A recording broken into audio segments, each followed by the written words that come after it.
We've sort of heard a bit more optimism from its peers, right? How do the numbers stack up in comparison?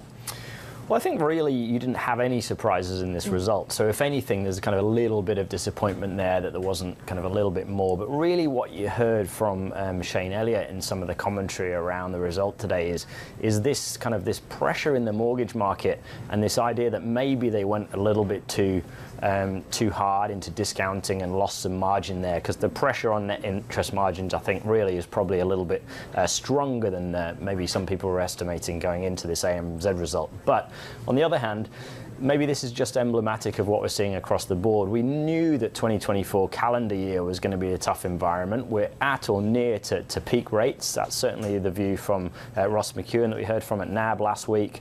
Shane Elliott this morning at ANZ making the comments that, yes, there's not a huge amount of stress within individuals and small businesses and big businesses across in New Zealand, but also in Australia. But clearly there has been an incremental increase there, and how much more as a lot of these mortgage holders roll over from these very low fixed rates that they got during the pandemic, how much of that still has to play through to tightening the belt of consumers and the economic knock-on effect that we'll see in Australia next year. So that's really what we've got to watch, and of course the fact that yes, they hiked their dividend, but the potential for the dividend next year looks a lot more pressured.